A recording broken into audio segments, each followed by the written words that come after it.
Captain Jake Morrison stood on the bridge of the UES Defender, watching the blue-green planet grow larger on the main screen. Kepler 442b looked peaceful from space, with its white clouds swirling over vast oceans and green continents. 3,000 humans had made their home on this world, building the research colony called New Haven. They were scientists, engineers, families with children who had traveled 40 light-years from Earth to study alien plants and help make this world ready for more human settlers. The distress signal had reached Earth Command 6 days ago. It was short and filled with static, but the words were clear enough to send chills down Morrison's spine. The colonists were under attack. Ships had appeared in their sky without warning. Then the signal cut to nothing but empty space noise. Earth Command had sent the Defender to investigate, hoping to find survivors who needed rescue. Morrison hoped the same thing, but the complete silence from New Haven made his stomach twist with worry. Dr. Lisa Hayes worked at her science station, running scans of the planet as they approached.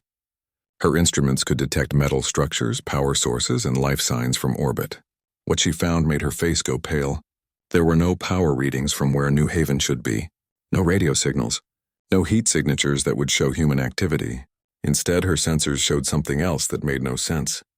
The ground where the colony had been built was giving off strange energy readings, like the rock itself had been changed into something else. Morrison ordered the ship into a closer orbit. Through the viewports, they could see the continent where New Haven had been established. What they saw made the entire bridge crew fall silent, where the colony should have been. Where 3,000 people had lived and worked and raised their children, there was only a massive crater of black glass.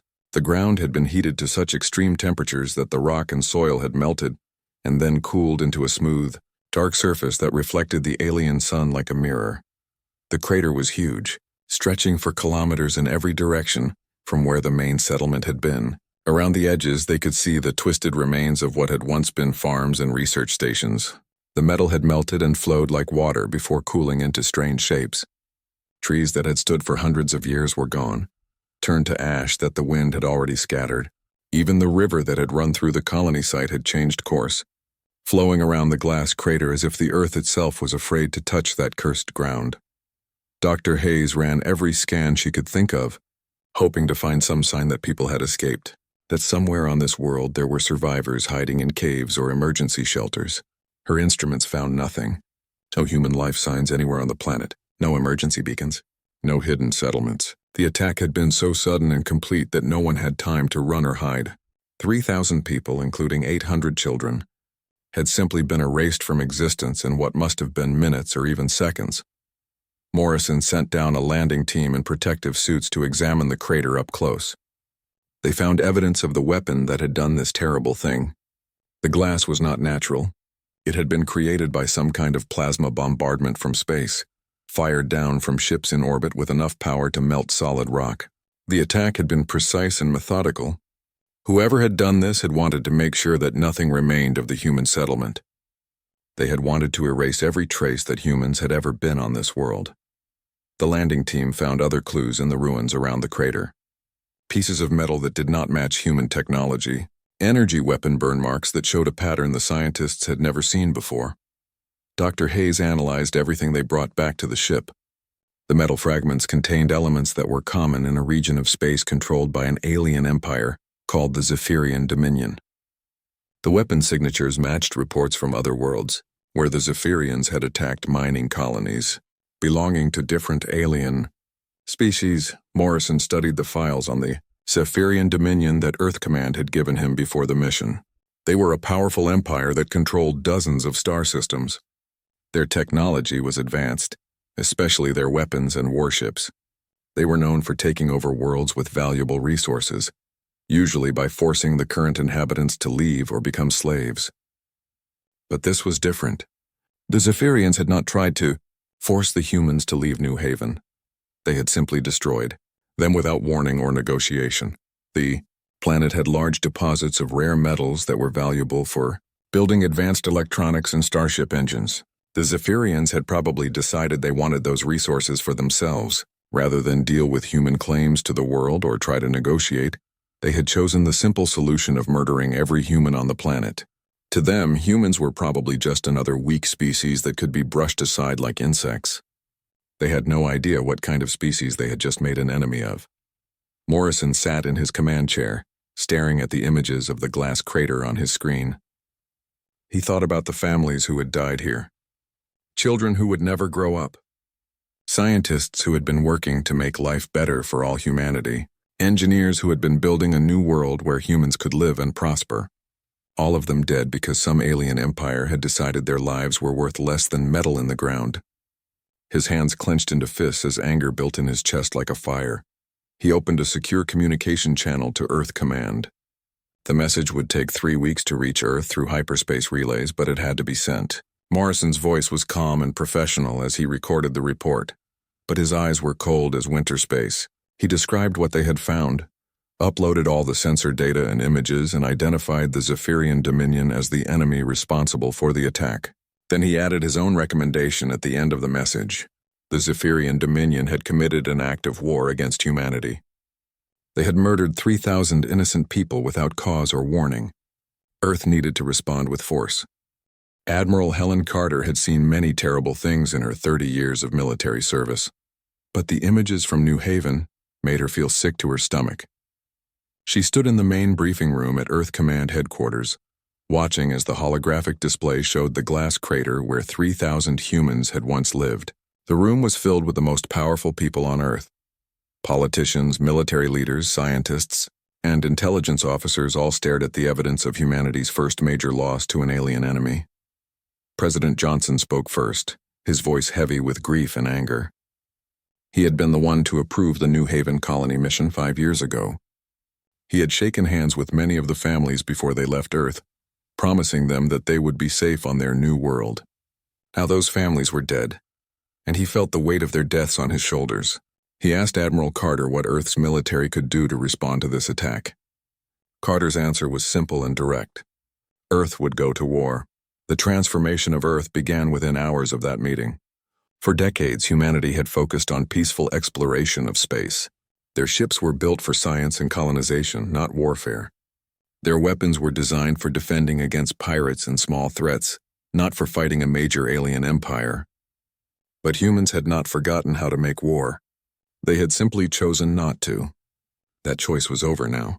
The Zephyrian Dominion had awakened something in humanity that had been sleeping since the last wars on Earth. Admiral Carter took command of the largest military mobilization in human history. Shipyards around Earth, Luna, and Mars began working around the clock to convert peaceful vessels into instruments of war. Cargo ships became troop transports. Research vessels were fitted with weapons and armor. The massive orbital construction platforms that had been building space habitats were retooled to produce warships with one purpose: destroying the aliens who had murdered human children. The centerpiece of Earth's new war fleet was the UES Retribution, a massive battleship that had been under construction for 3 years as a deep space exploration vessel. Engineers worked day and night to strip out the science laboratories and civilian quarters, replacing them with the most advanced weapons humanity had ever built. Particle beam cannons that could cut through any known armor, railguns that could fire projectiles at significant fractions of light speed, nuclear missiles with warheads powerful enough to crack moons. Commander Alex Rodriguez watched the transformation from his office at the Mars Military Academy. He had fought in the last war between Earth and the Mars colonies 20 years ago, back when humans still sometimes fought each other over politics and resources. That conflict had ended when both sides realized they had more in common than their differences. Now Rodriguez was training the officers who would lead humanity's first interstellar war. The men and women under his command were volunteers, every one of them. When news of New Haven reached the public, recruitment centers were overwhelmed with people wanting to join the military. Dr. Margaret Williams led the team of scientists working to give human forces every possible advantage. They studied the weapon signatures from New Haven, looking for weaknesses in Zephyrian technology. They developed new armor materials that could resist plasma weapons. They designed computer viruses that could infect alien ship systems. They created communications equipment that could jam enemy sensors. Every human scientist with knowledge that could help in the coming war was recruited to join the effort. The industrial capacity of 3 worlds was focused on one goal: building the most powerful war machine the galaxy had ever seen. Factories that had made civilian goods were converted to produce military equipment. Mining operations increased their output to provide raw materials for weapons and ships. Even the arts were enlisted in the war effort, as human musicians and artists created propaganda that reminded everyone why they were fighting. The faces of the New Haven colonists, especially the children, appeared on posters throughout human space. Intelligence Officer Captain Lisa Stone coordinated the gathering of information about the Zephyrian Dominion. Human spies who had been watching alien trade routes for years suddenly found their peaceful missions transformed into military reconnaissance. Every scrap of data about Zephyrian ship designs, weapon capabilities, and military tactics was analyzed by teams of experts. Humanity had been underestimated by their enemies, but they would not make the same mistake in return. They would know everything about their targets before striking. General Robert Gray commanded the ground forces that would be needed if the war came to planetary surfaces. Human Marines trained in conditions that simulated alien worlds, learning to fight in different gravities and atmospheres. They practiced with weapons designed to penetrate Zephyrian armor and tactics that took advantage of human speed and adaptability. Gray had studied every alien conflict in recorded history, looking for patterns that could help human forces defeat enemies with superior technology. The psychological effect of the mobilization was as important as the military preparations. For the first time in generations, all of humanity was united behind a single cause. The old divisions between Earth, Mars, and the outer colonies disappeared overnight. Everyone had friends or family who could have been on New Haven. Everyone understood that if the Zephyrians were not stopped, they would continue killing humans wherever they found them. The attack on New Haven had been intended to intimidate humanity into staying away from Zephyrian space. Instead, it had turned 3 worlds into a single angry weapon pointed at the hearts of their enemies. Admiral Carter stood on the bridge of the UES Retribution as the great ship prepared for its first mission. Around her, the largest fleet in human history waited for orders. Hundreds of warships crewed by the best soldiers, sailors, and pilots humanity could produce. Each ship carried weapons that could level cities and crews who had volunteered to travel across the galaxy for the chance to make the Zephyrians pay for what they had done. The fleet was ready. Earth was ready. The aliens who had murdered human children were about to learn what happened when you made humanity angry. Captain Sam Turner felt his stomach lurch as the UES Falcon dropped out of hyperspace at the edge of the Kepler system. His reconnaissance ship was small and fast, designed to gather information without being detected by enemy sensors. Turner and his crew of 20 had volunteered for the most dangerous job in the human fleet, finding the Zephyrian ships responsible for destroying New Haven.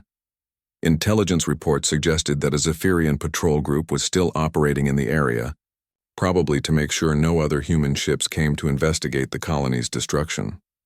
Lieutenant Commander Sarah Blake worked at the sensor station, carefully scanning space around the system for any signs of alien ships.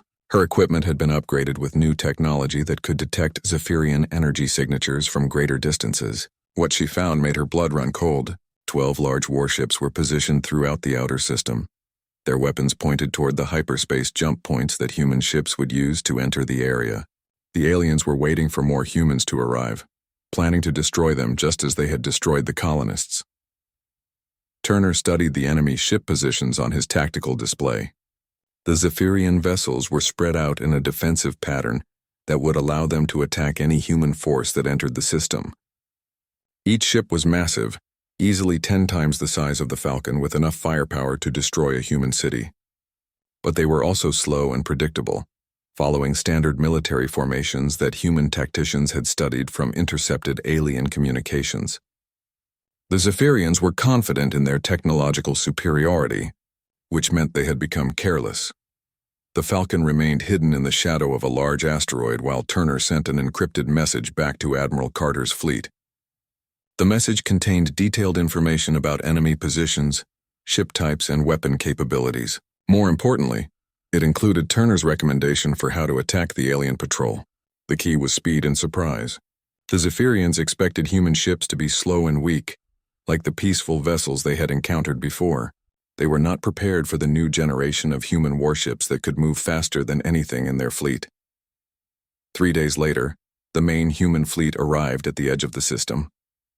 Admiral Carter had brought 50 warships, including the massive UES Retribution. but instead of charging directly at the enemy positions, the human fleet split into small groups that approached the system from different directions.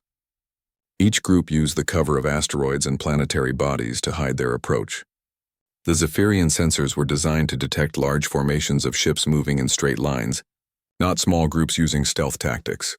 Commander Jake Patterson led the first attack group in the destroyer UES Vengeance. His ships emerged from behind an asteroid field like hunting wolves, moving at speeds that shocked the Zephyrian crews. The aliens had barely enough time to raise their shields before human railguns opened fire. The kinetic projectiles moved so fast that even Zephyrian energy shields could not stop them completely. The first alien ship exploded in a ball of superheated plasma as its reactor was breached by a direct hit to the engine section. The Zephyrian patrol commander tried to organize a counterattack, but the humans had learned from studying alien tactics for months. Instead of staying in one place to fight, the human ships kept moving, using their superior speed to attack from unexpected angles. When the aliens turned their heavy weapons toward one group of human ships, another group would attack from behind. The Zephyrians found themselves fighting an enemy that refused to follow the rules of space combat they had always known. Captain Linda Ross commanded the missile cruiser UES Thunder, which specialized in long-range attacks. Her ship stayed far from the main battle, while launching waves of nuclear missiles at the Zephyrian formation. The aliens had energy weapons that could destroy incoming missiles, but they had never faced the sheer number that human ships could launch. For every missile they destroyed, 5 more got through their defenses. Zephyrian ships that had survived for decades of warfare found themselves overwhelmed by weapons they had never encountered before. The battle lasted 6 hours, but the outcome was never in doubt once the humans achieved their initial surprise. One by one, the Zephyrian ships were destroyed or disabled by human weapons. The few alien vessels that tried to escape found their path blocked by more human ships that had been waiting in hyperspace for exactly that possibility. Admiral Carter had planned the attack to ensure that no Zephyrian would survive to report what had happened or warn their commanders about humanity's new military capabilities. When the shooting stopped, Captain Turner took the Falcon close to the wreckage of the largest Zephyrian ship to search for survivors and intelligence data. What his crew found in the alien computer system shocked them. The attack on New Haven had not been a military operation to claim the planet's resources. It had been a test. The Zephyrian Dominion had been experimenting with new plasma bombardment weapons and had chosen the human colony as a target to see how effective the weapons would be against a defenseless population. The alien records showed that Zephyrian scientists had been studying the best ways to kill large numbers of people quickly and efficiently. They had tested different weapon settings and bombardment patterns on the human colonists like they were laboratory animals. The children and families of New Haven had died not for resources or territory, but because alien scientists wanted to perfect their methods of mass murder. When Turner shared this information with the fleet, the anger among human crews reached a level that their officers had never seen before. Admiral Carter stood on the bridge of the Retribution, reading the intelligence reports from the captured alien data. Around her, the human fleet prepared to move deeper into Zephyrian space. The first battle had been a complete victory, but it was only the beginning. The Zephyrian Dominion controlled hundreds of star systems and had thousands of warships. They had used human beings as test subjects for their weapons of mass destruction, treating the murder of 3,000 people as a scientific experiment. Carter's orders from Earth Command were clear. Find every Zephyrian military installation, every weapons research facility, every ship that had participated in the attack on New Haven, and destroy them all. The hunt for justice had begun, and humanity would not stop until every alien responsible for the massacre. Fleet Admiral Kate Sullivan received the emergency transmission from Zephyrian High Command while her task force was preparing to attack another alien military base. The message was broadcast on all frequencies, desperate and pleading. The Zephyrian leaders were requesting an immediate ceasefire and negotiations to end the conflict. They offered to pay massive compensation for the destruction of New Haven and promised to stay out of human space forever. Sullivan listened to the entire message, then deleted it without responding. The time for negotiations had ended when the aliens chose to murder human children. Over the past 2 months, human fleets had struck Zephyrian targets across a dozen star systems.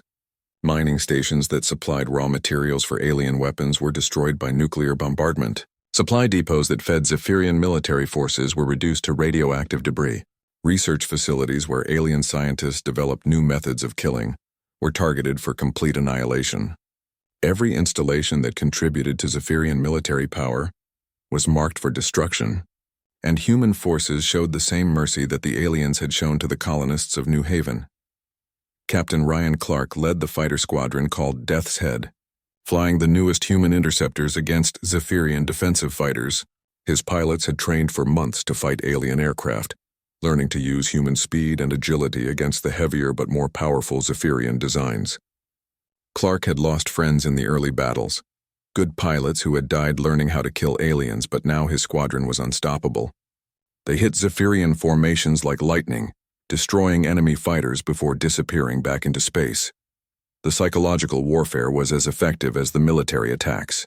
Human intelligence services had cracked Zephyrian communication codes and were broadcasting messages throughout alien space. The messages contained images from New Haven, showing the glass crater where human families had died, along with information about every Zephyrian military unit that had participated in the attack.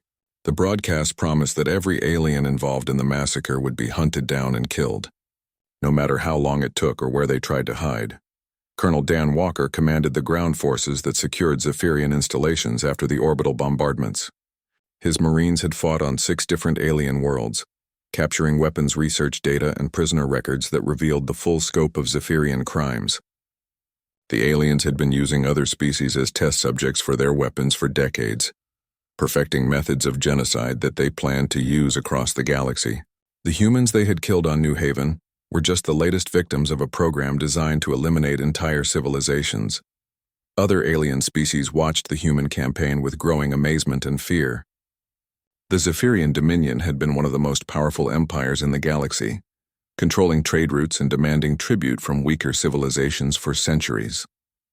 Now human fleets were systematically dismantling Zephyrian power with the efficiency that terrified neutral observers. Alien ambassadors sent urgent messages to their governments, warning that humanity was not the peaceful species they had appeared to be when they first ventured into space. The Battle of Zephyr Prime's moon became the turning point of the war. The Zephyrian military had concentrated their remaining fleet around their homeworld, hoping to make a final stand that would convince the humans to accept a negotiated peace.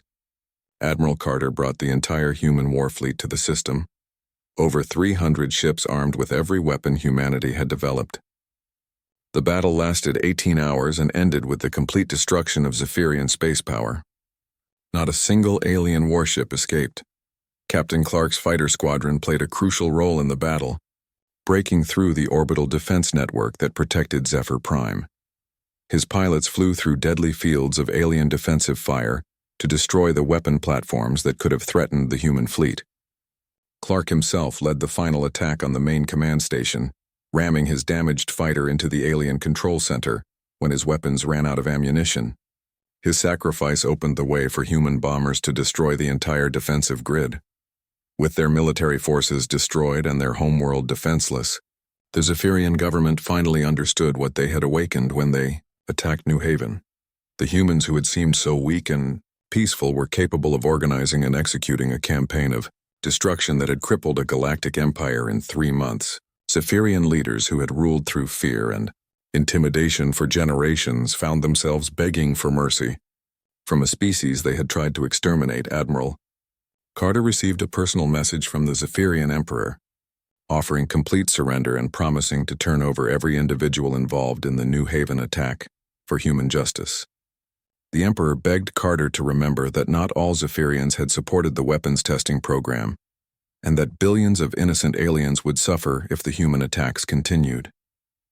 Carter's response was broadcast across the galaxy, becoming famous as the moment when humanity announced its new position in galactic politics. Carter's message was simple and direct. The Zephyrian Dominion had chosen to use human beings as test subjects for weapons of mass destruction. They had murdered 3,000 innocent people, including 800 children, not for military advantage or territorial gain, but as a scientific experiment in genocide. Any species capable of such crimes had forfeited their right to exist as an independent power. The Zephyrian government would surrender unconditionally, Turn over all individuals involved in war crimes for human justice, and accept permanent human occupation of their territory. The message ended with a warning that every alien government in the galaxy received and understood.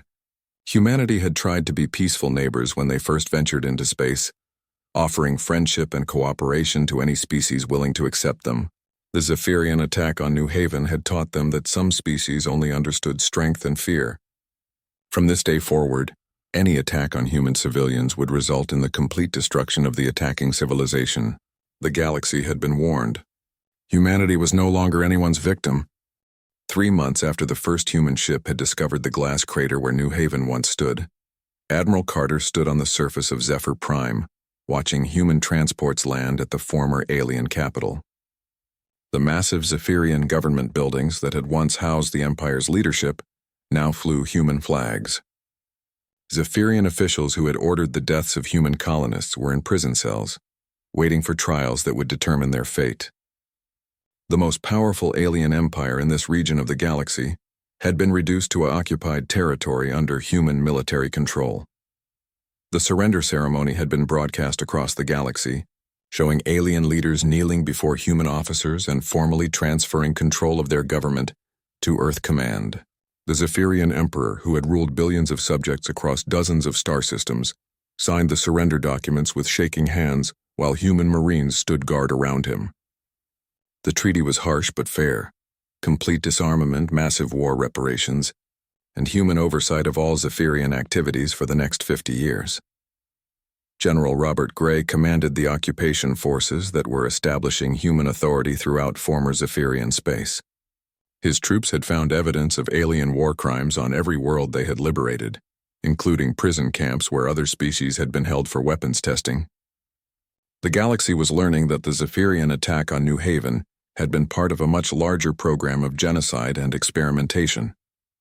Other alien governments that had once feared Zephyrian power were now sending messages of gratitude to Earth Command.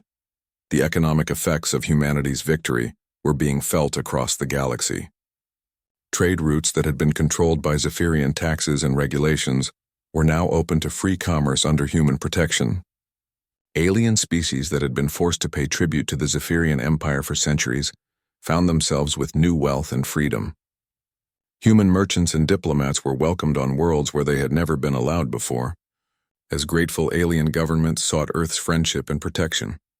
Captain Morrison, who had first discovered the destruction of New Haven, now commanded the orbital station that protected the rebuilt colony. Human families were returning to Kepler 442b, but this time, they were accompanied by military forces that could defend them against any threat. The new settlement was built around a memorial made from the crystallized glass created by the Zephyrian bombardment. Every human child who grew up on the world would learn the story of what had happened to the first colonists and why humanity had gone to war. Dr. Hayes led the scientific teams that were studying captured Zephyrian technology, looking for ways to improve human defenses and prevent future attacks. The aliens had possessed advanced weapons and ships, but their real advantage had been their willingness to use those weapons against defenseless civilians. Now that humanity had developed their own advanced military technology and shown their willingness to use it, the balance of power in the galaxy had shifted permanently in Earth's favor. Ambassador Linda Foster represented Earth at the Galactic Council, the loose organization of alien governments that attempted to coordinate trade and diplomacy between different species. Before the war, humans had been ignored at council meetings, treated as newcomers who had nothing important to contribute to galactic politics. Now alien ambassadors competed for the chance to speak with Foster, hoping to secure trade agreements and defense, treaties with the species that had defeated the Zephyrian Dominion. The psychological impact of humanity's victory was perhaps even more important than the military and economic changes. For generations, the Zephyrian Dominion had been seen as invincible, a galactic superpower that could destroy any opposition. Other species had accepted Zephyrian dominance because they believed resistance was hopeless. The rapid and complete human victory had shattered that belief, inspiring rebellions and independence movements throughout former Zephyrian territory. Colonel Walker stood in the rebuilt town square of New Haven, watching human children play where alien weapons had once created a crater of melted glass.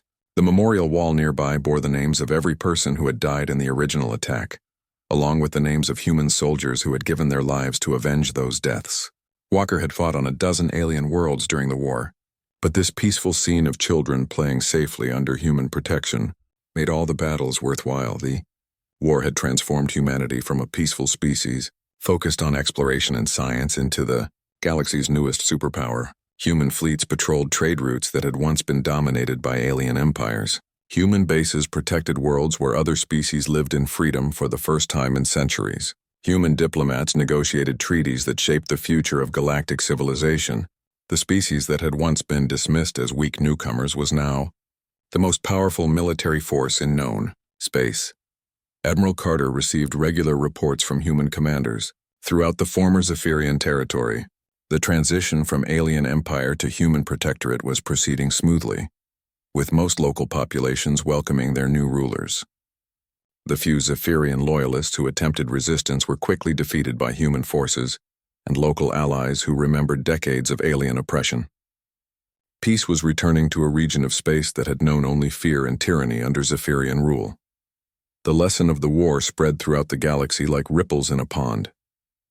Humanity had tried to be peaceful neighbors when they first ventured into space, offering friendship and cooperation to any species willing to accept them. When the Zephyrians had responded to that friendship by murdering human families, they had discovered that humans could be the most dangerous predators in the galaxy when their peaceful nature was betrayed.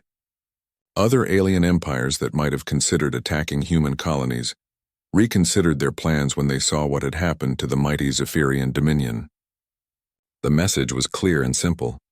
Leave humanity alone or face the same fate as those who had dared to harm human children.